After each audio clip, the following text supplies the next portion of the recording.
And I'd like to introduce our third panelist. You've already met Tara from yesterday, or those of you that were here yesterday. Tara McManaway from Maryland. It's always hard for me to remember that state. Yeah, where it's like past lunchtime now. And also Tim Irving is representing NUNM. He's also he's a massage therapist and chiropractor, formerly of University of Western States, where he taught massage curriculum as well as chiropractic. As Michael and Tara are both from out of state, we thought it'd be nice to have some representation from Oregon educators. I'm also aware that there are other Oregon educators in the audience here, and so I hope we can have some discussions about if there are questions about, educational requirements, kind of that, all that stuff is in play. But at this time, can you kind of frame a little bit about the kind of questions that you're Sure. interested in? Yeah. Are you powered up? I'm powered up. Can we hear me? Yep. Can you hear me now? So this is our sort of last panel discussion part for the weekend. So partially it is just a chance for everyone in this room to reflect on what has transpired, what has been spoken about yesterday and today, and to have any follow-up questions about all of that, comments and questions. And then the big question is, how do we take this forward, right? It's one thing to spend a weekend swimming in some lovely content. It's another thing to show up on Monday in your environment, in your classrooms, with your patients and clients, and to really take this forward. So what would it take to do that? Those are the sort of broad strokes, I thought. Yeah.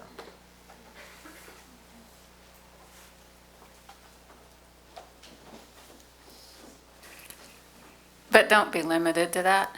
Okay. Whatever's in your brain. I was going to say, because mine might not fit. But I did want to say overall I enjoyed everyone, but Michael, I just had a comment. I appreciate that you had a story where you were not the superhero resolver. I really appreciate that because I think that happens, right? And it's a key, like knowing when to refer, and that you can do good work and you can help people, and sometimes just not fully. So I appreciated that. And second, Best massage ever.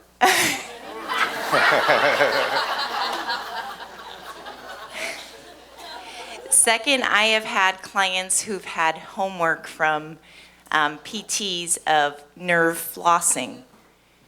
Is that anything that, I don't know what your licensure is, first off, sorry. Massage therapist, yeah. Okay, so I don't know if that's in your scope or if that was something you ever prescribed or your knowledge about that. So it's a beautiful tool in the larger skill set that we might call neurodynamics, which is a whole clinical approach to the physical predicament of nerves within their container. And plenty of reference to it in this little handout. But there's a great Australian physio named Michael Shacklock who is one of the teachers of this. Nerve gliding is simply just moving the container of the nervous system such that the nerves have a little bit of slide to them. That's been shown cadaverically and through imaging that nerves can slide within their container, and sometimes it's useful. Sometimes it can hurt people. So the clinician needs to make that determination. Yeah. I'm going to restate Elizabeth's, the first part of her comment as a question, which is, what can we do when we can't eliminate symptoms? And is there a kind of a broader context that we can think about the ways that we help people that isn't necessarily about bringing their pain to zero? Maybe, Tim, is that something you'd like to dive into? Love to. If I was up there giving any kind of lecture, I'd have plenty of failures to talk about. Just to say.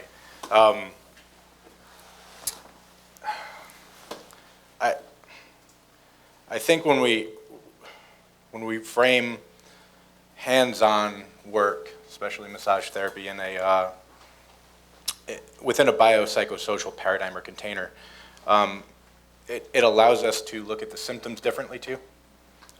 So some of the symptoms might be a little bit more bio-based, but a lot of them, especially when we're talking about chronic pain, there's some bio part of it, but the psychosocial aspects are really, really important too. And when symptoms aren't changing based on some of the things that we're doing, that's when those kinds of things start to come to mind. You know, what else is happening here? Is there a psychosocial input? And with those patients, especially again when symptoms aren't, they're not scary in that I feel like I need to refer the patient out, but they're not going away, and that's one of the patient's concerns as well, or clients. That's when you start to think, okay, is there anything that I'm talking about with this individual that could be messaging that can kind of propagate that process within them? So I start there. I peel back some layers and still do the bio stuff, still do the tissue-based stuff, still do the hands-on stuff, but really consider, okay, some of the things I'm saying, am I saying these wrong? Is the patient getting a different message than I'm intending? And that happens very often. Sometimes it happens just by the nature of what we're doing. And as an example, as a chiropractor, I constantly see patients with chronic pain. My teaching shift is all chronic pain. And they're very complex medical history patients. And they come in, they said, I have a bone out of place in my neck and I need that fixed. And that's going to take care of my 30-year history of complex chronic pain. That's a tough one, yeah. Obviously, I'm not just going to say, no, it's not. Stupid person in front of me. Why would you think that? And I'm not even thinking that, because I take ownership in that message is out there as a healthcare provider. Like, I have to own that message too. So I have to be really careful, because if I adjust them, if I do hands-on work, if I do soft tissue work and it helps them, I might be strengthening that point of view, and it might not be helping them. Because most of those things really, as you mentioned with your 71-year-old patient, temporary relief. The therapeutic alliance is really the important part. So, it's a roundabout way with no clear answer to the question, but that's what I think. I start thinking the psychosocial aspects of what I'm doing, and I really start pulling those into play. And most of the time, at the end of the day, it's about deepening the relationship with the person and making sure that they're hearing what I'm saying, or that they're taking home messages that I'm intending to actually leave with the person. Or they're understanding what you're saying. Totally. Yeah. That was perfect, see? She said they're understanding what you're saying. Yeah, understanding. There's a question behind it. Hi, so my question is, how can we best serve neurodiverse individuals with pain management? I'm talking about the kinds of people who have synesthesia, autism, developmental disorders, and dissociation. How would we treat them? How would we ask for their consent, maybe if they're nonverbal? Like, what would be some of the nuances you would want to sort of talk about so that we can better serve this community? In 10 words or less. Yes.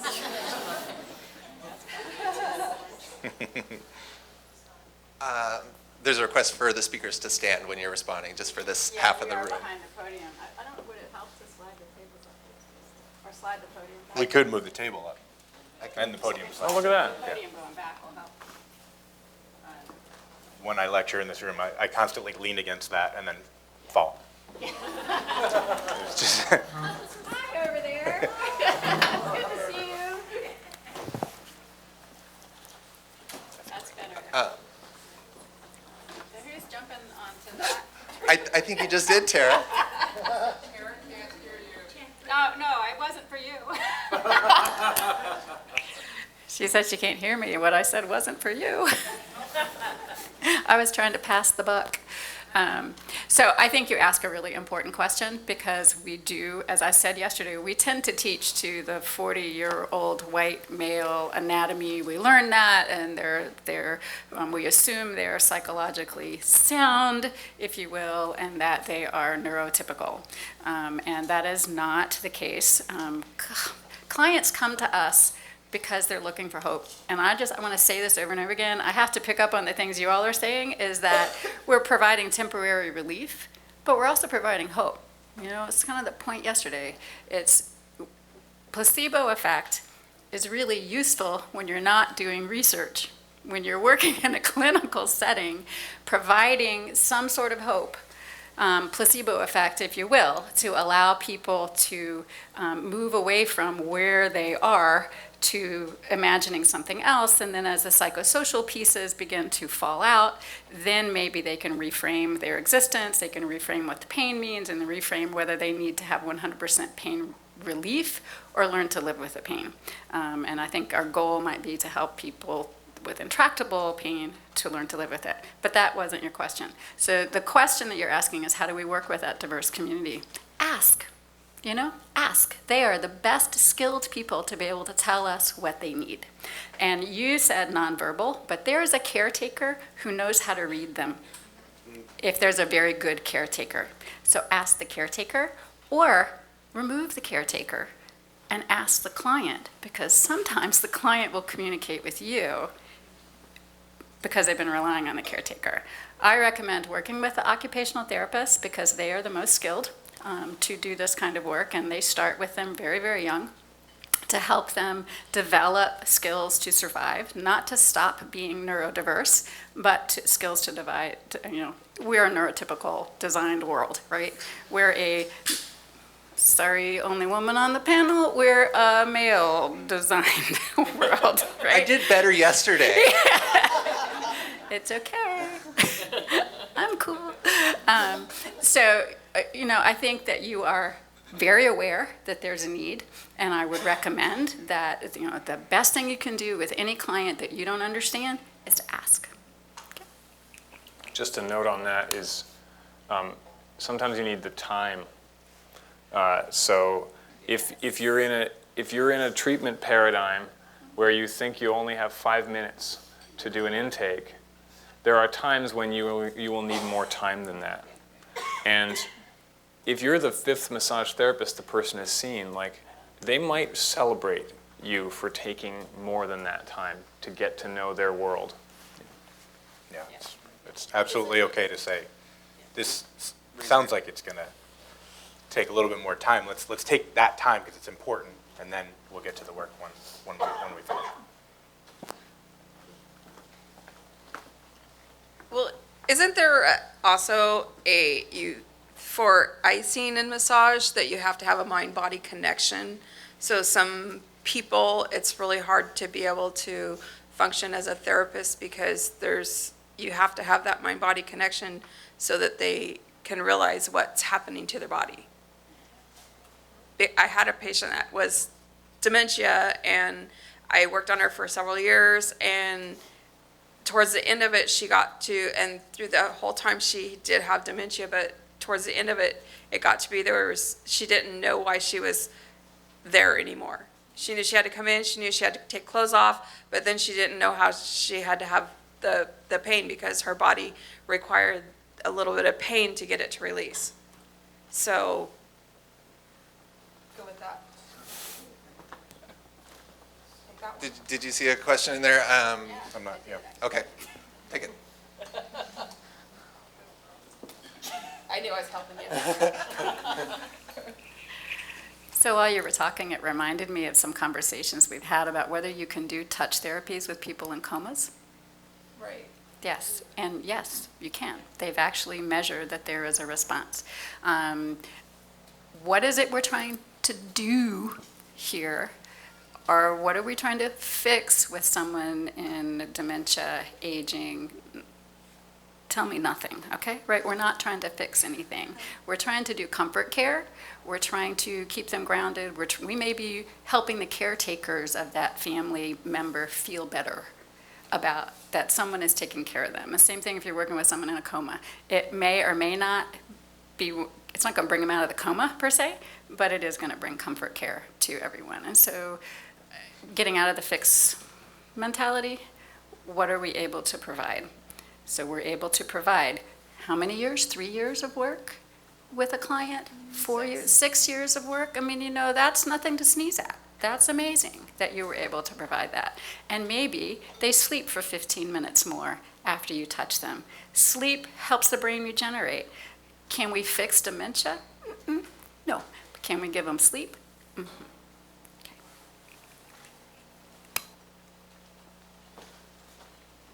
Well, it's not more like a question, but a statement.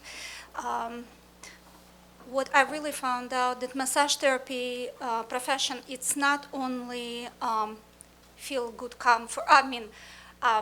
Feel good, comforting sort of way to treat the patients, giving them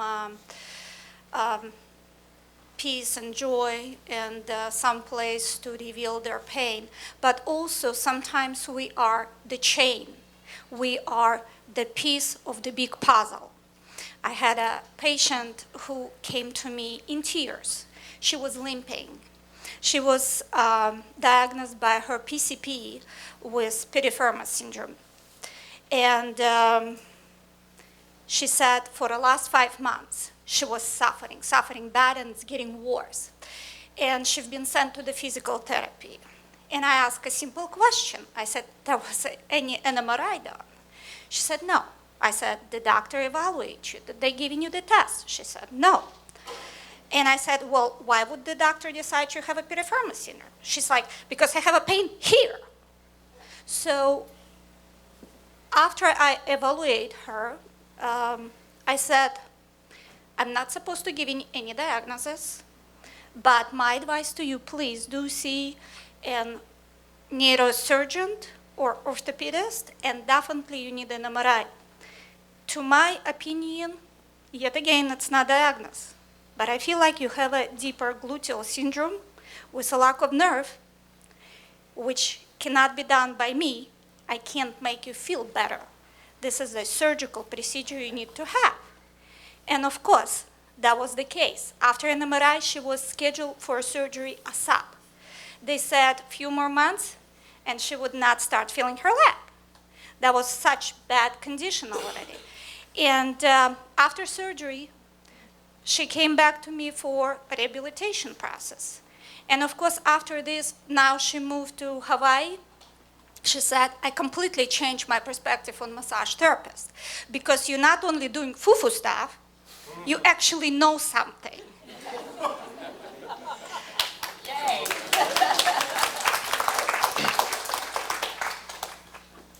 Just makes me think about a sort of an amazing fact about sort of the massage profession. If you think about the whole healthcare team, the amount of time we have with people is astounding. And the amount of information we take in during that time is astounding. So can we be a linchpin or a functional unit in that larger healthcare team? Oftentimes we can. The major obstacle is that in that healthcare team, oftentimes the massage therapist is the least equipped to communicate their findings out to the rest of the team, or at least not even habituated to it. It took a lot of effort for me to call up a physician or call up a physical therapist, call up the chiropractor and say, here's what I'm noticing. And you don't always feel smart when you're doing that, right? So I think as a profession, we need to get a little more habituated to communicating outward what we notice in our sessions, even if it's hard to make words out of it sometimes. It's something we need to get better at. Yeah.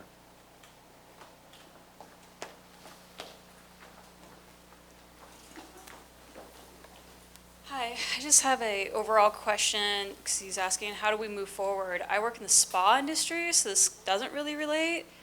But when I was in private practice, insurance was a huge hurdle. And I was just curious if you guys have an update. How is all your research doing to prove to insurance companies that we need to do this? People need to get help. We need to give them help. So I'd just like an update if anyone has one. Well, here in Oregon, 2016, I believe, Oregon Health Plan approved massage therapy, so the CPT code 97124, for low back pain. And it's a number of ICD-10 codes that exist. So that's at least one thing to show some relief. And what they're doing is they're using, for the pre-authorization process, they're using the Start Back questionnaire. And what that questionnaire, it's capital ST, lowercase AR, and then T. I don't know what the acronym stands for anymore. That helps to predict whether or not the patient's what likelihood the patient's going to have of developing chronic pain. So essentially what they're doing is they're validating this idea that massage may be earlier on in the moderate to severe stages of predictive value can produce some benefits to the patient population. And that actually didn't come from specifically from massage research. It came from lobbying. It came from things that the massage profession did. And it also actually came from the physician level providers too, because they recognize this is something that we think this patient population should have. Now that's only a specific patient population. It's lower income, so it's a very specific socioeconomic group, but that's typically a group that hasn't had access to this stuff that we can provide, and touch seems to be really beneficial, so. Yeah. The other thing though, I don't want to invalidate your comment about working in the spa industry, but there's a lot you can do. I mean, one of the things, if we consider this whole biopsychosocial paradigm, a lot of it has to do with the things that we're not telling people anymore. We're not telling people, you have low back pain, it has to be a herniated disc. We shouldn't be doing that anymore. I mean, the evidence is very clear. And one of the things that I urge everybody to do is use a critical thinking hack, and that is if you're thinking something's true, or especially if you think it might not be true, ask what would be necessary for that to be false, and then look for that. And you can do that no matter what environment you work in, and I think you should, and that'll help kind of raise the whole profile of the profession within the healthcare industry, I believe.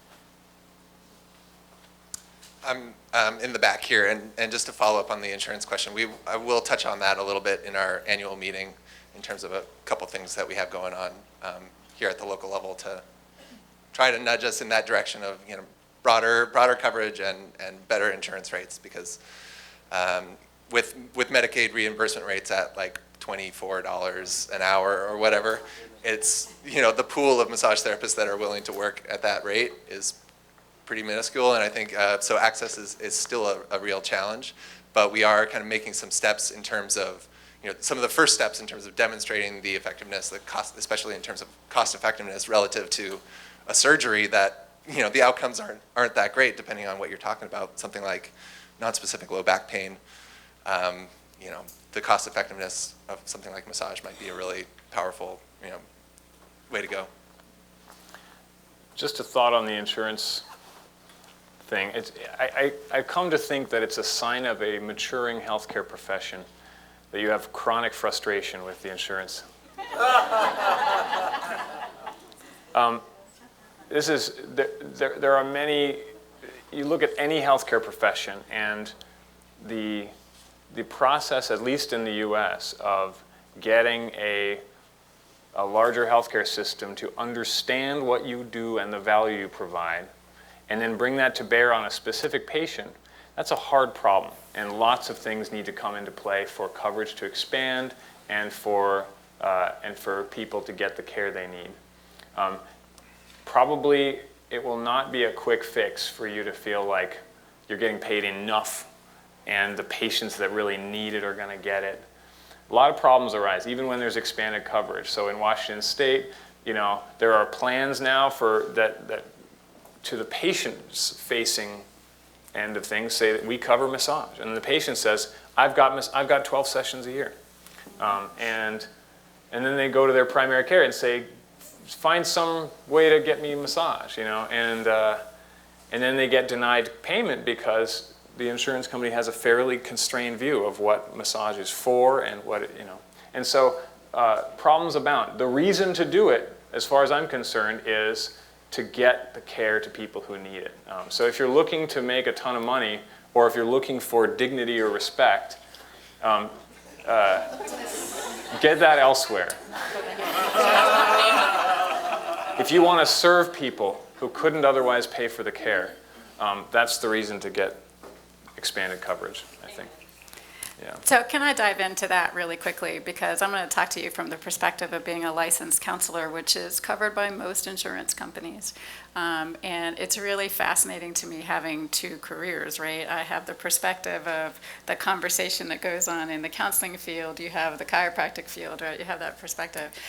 It was fascinating to me is that counselors are starting to move away from taking insurance, and they make more money, hear me, they make more money by not taking insurance. And as a matter of fact, one of the counseling associations that I'm familiar with is actually moving into a county to take insurance because no one else in that county does, and they see this nice little market that they can make no money at. So it's fascinating to me. I will say that I worked in West Virginia, and we did have coverage for massage therapy with 2 or 3 different, this was back in the 80s and the 90s. The Educators Association, for one, covered it. Interestingly, they are having a fight now about whether they're going to continue to cover it. So be careful what you wish for. Do not let the insurance company be the thing that validates you. Do not let an insurance company be the one that drives the kind of care you get. Think about how, if you're only going to get $24 plus a $20 copay for a massage, then run a sliding scale for those people who can't afford it and charge them $55 or $45 for, your morning appointments that don't book, and then your afternoon appointments. It's like Uber, prime pricing. Okay, done. Hi. Number one, I work at a spa, and we do a lot of insurance work. So I think it depends also on the owner and staff in the back office.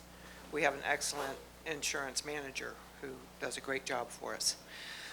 Number two, I just wanted to comment that I've been coming to these for a lot of years, and it's really fascinating to me the exponential growth of our industry and the research that has really blossomed just in the last 20 years. I mean, it fascinates me to watch teachers who learned from, quote, masters from years ago who have taken that work like at a rocket pace and created a whole new language for us that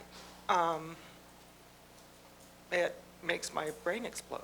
So, oh yeah, I mean, it's great, and I figure too that with me, any information that I intake mentally takes about 2 months to hit my hands.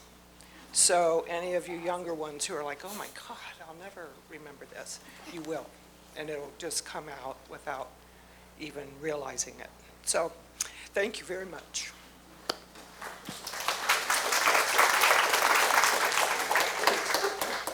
Do you have any comments about kind of the process of adapting new information into your practice? Any experiences to share about that process and struggles, frustrations, what has helped? Or I can find somebody. Mm-hmm. Yeah.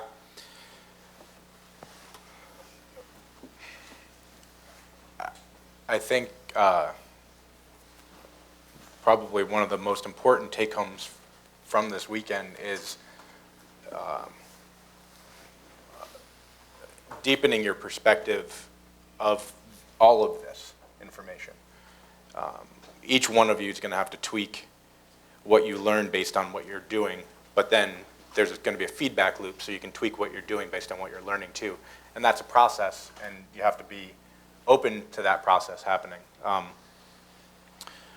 I agree wholeheartedly with what both of you said. That's probably why I'm in the middle, I don't know. With insurance, I'm in a profession where the profession itself lost sight of this idea of the validation via insurance as a chiropractor. And that's happening in other healthcare professions too. And it's really hard to come back from that. So keep that. I really like the idea of it's an avenue to greater access to individuals that might not have access to, and that's what I'm seeing, and that's how I'm using it. And in my chiropractic practice, I had a private practice for about 10 years, a little bit more than that.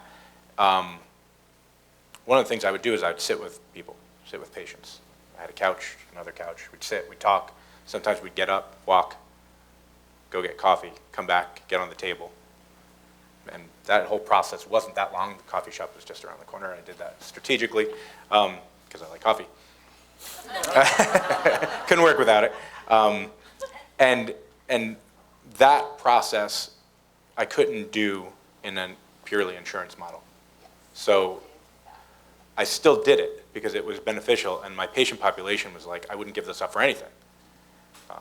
So now taking this stuff, it's going to be a mindset tweak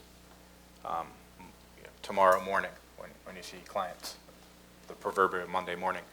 When you're doing work with somebody, what you'll probably notice is as you're being present, because we learned about that this weekend, and that presence might be deepened. And then all of a sudden, how you're talking with the individual changes a little bit.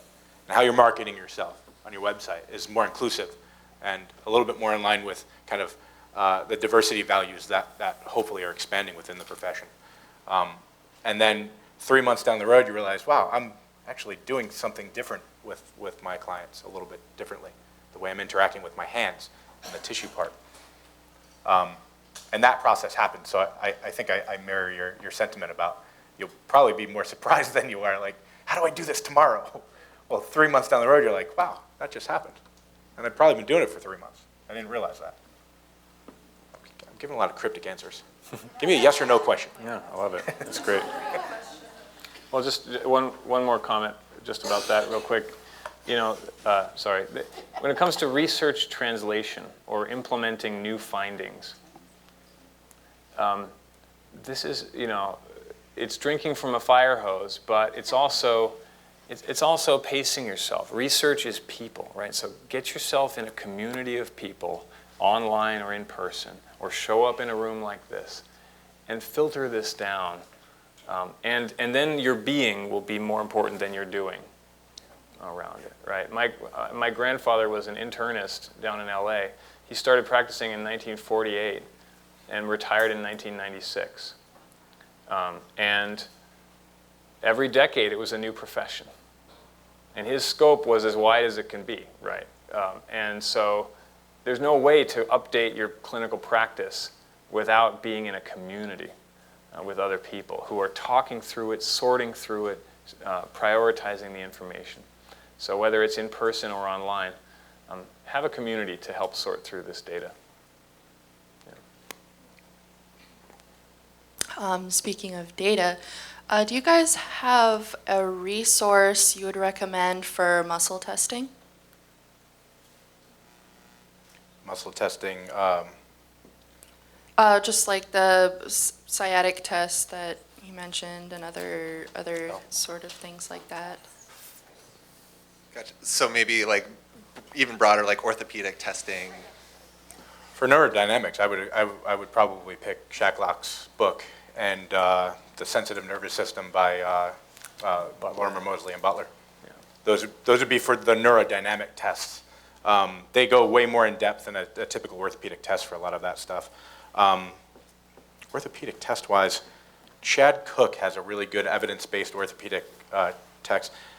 What you're going to see with orthopedic tests, and this is really important, Jared Hall mentioned this on social media, there's an art to it.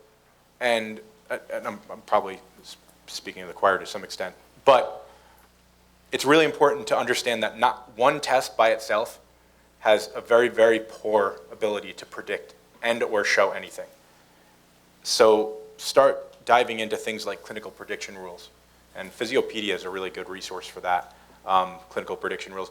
And those are things that are used to diagnose, but they're also things to utilize as an evidence-based way of noticing things that you then have to talk to somebody else about. Like, hey, this person came in, they can barely turn their head to the right, even 20 degrees.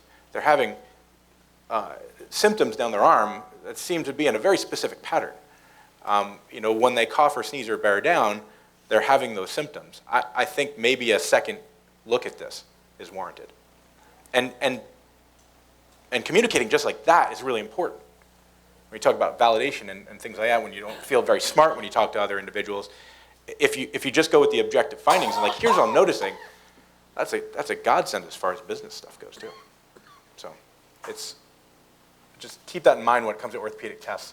If you're just going to learn a few, it's good information, but it can do more harm than good with regards to the clinical assessment of people. Because you might come to conclusions that you really shouldn't come to based on one test only. I have one more question. Oh, Don, do you want to take? I think we have time for one more. I had a really interesting client/patient in the past year. Complex medical history, all kinds of neurological surgeries. Some of them were botched. Basically, permanent damage and a huge amount of pain. And his burst stimulator had malfunctioned, and they'd taken it out. And the good I did for him was not mostly what I was doing with my hands. That was just sort of the basis of the ground that we walked on. It seems to me that my value for him as part of his care team, and thankfully he had a primary care doctor who's an orthopedic surgeon who recognized something about me and sent the patient to me, but the good that I did for them came from the time that I spent with him. I was the only person who he really got to talk to in depth about what was happening in his life, and not his psychologist, not his doctor. I got to spend an hour with him twice a week. And it was, I think, a great help to him, and he wasn't someone I was going to fix. But I think he got great benefit because I was able to be present with him. And I think that's the basis of what we do, is that we get to be with people. And sometimes it's what we're doing for them. But I felt like I got immense spiritual benefit from being able to be present with this person. And I hope he got a fraction of what I got from him. Excellent, thank you. Do you have anything you want to say to that? I do want to ask one more question because this is something that we had thought to talk about and it hasn't come up yet. So in terms of, Michael mentioned community, the role of community in this, and something that I know some of you are familiar with is clinical supervision. So can you talk a little bit about, and Tim works in the physical medicine clinic here at NUNM. Tara also does clinical supervision. So can you talk a little bit about, what that might look like for a massage therapist and what people's next, first step to making that happen if somebody wants a little bit more support? Yeah, let me go.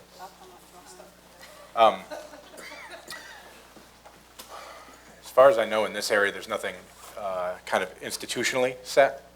But I can speak to NUNM.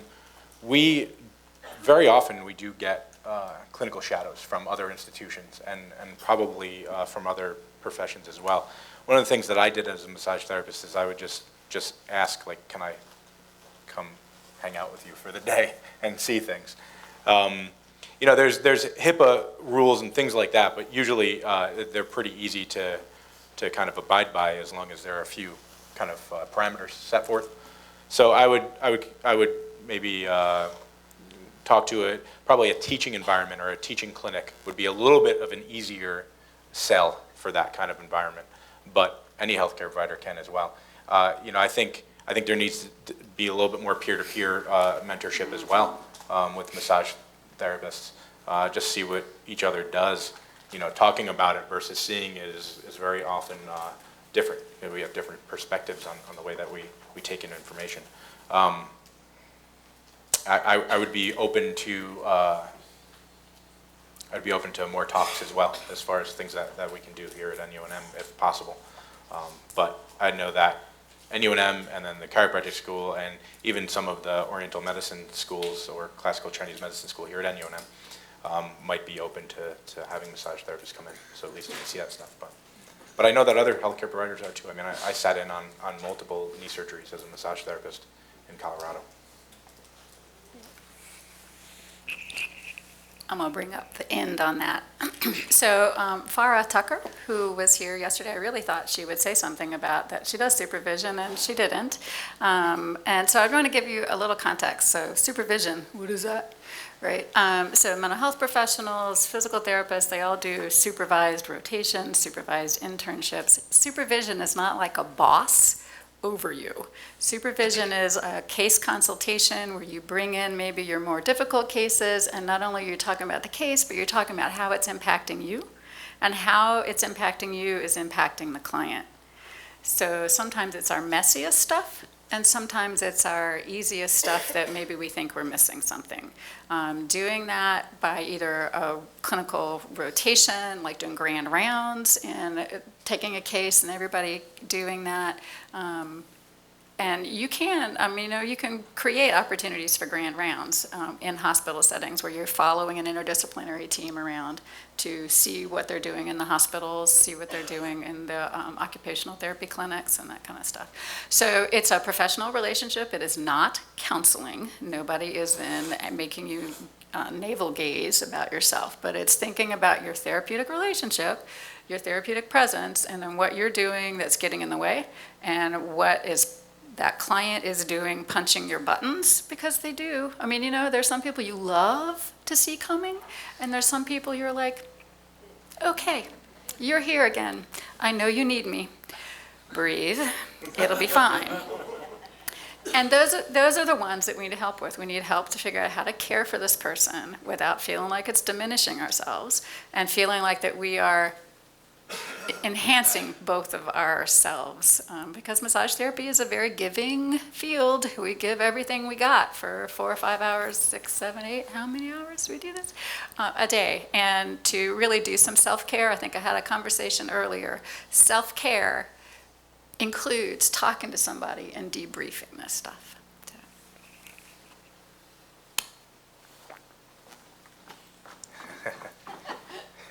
AV. I just have a question about the kind of clinical supervision or mentoring type scenarios and your thoughts on it. It seems when this subject comes up, one of the first thoughts that someone will put out there, and we've certainly been talking about kind of the magic of one-on-one therapeutic rapport that we have in this profession and with our clients. What are your thoughts on how that dynamic gets altered when there's an observer standing in the room? It does. Of course. It gets altered, for sure. But I think you were mentioning it doesn't always have to be in there with No. patients. and Yeah, clients. it doesn't have to be. And actually, one of the things I try to teach my students how to do is to reflect on what they talked about in that session. So in counseling, many moons ago, you used to have to write it verbatim, like everything that was said in the interaction, so that you can kind of piece it out and say, where was this therapeutically important? Where was this I was telling about my dog this morning? Where was, that I missed something that was said, so that we really look at communication education, not just what's going on with our hands. We're really, we think about what's going on with our hands all the time, but what's going on with our conversation. So it can be one-on-one with a supervisor. It can be in a peer group, and I think that's probably the more effective one, because you really feel like that you are pulling information from your colleagues as well as someone who is trained in interpersonal relationships. And I also think there's a distinction between mentoring and supervising. Mentoring has a different, I'm trying to help you be a good professional. Supervision is, I'm trying to help you be a good professional, but I'm going to ask you some really hard questions about you being a good professional, and then we're going to deepen that relationship with your clients. Mentoring is more educational, and supervision is more interpersonal, intrapersonal. Okay. That help? And I'll just say I've seen supervision groups grow from the work environment. I've seen them grow from your classmates from massage school getting together. I've seen them organize around a favorite teacher or maybe rotating teachers. There are many different soils that they can grow in. I think the key is you've got to do it. If you feel it missing, like many things in our profession, you've got to be the one that says, I want to make this happen. If you want to have it happen in a sustained fashion, my suggestion is, when it comes to a peer group, have at least 3 or 4 people, get a critical mass, because life is busy. You need enough people to keep it going. And that's also why I mentioned the teaching clinic aspect, because that one-on-one care often happens with attending physician and resident and then multiple interns. So it's less intrusive to enter that kind of process. Okay, we need to wrap up. I'm only 10 minutes behind. That's not too Not bad. bad. Give a round of applause for our panelists, please.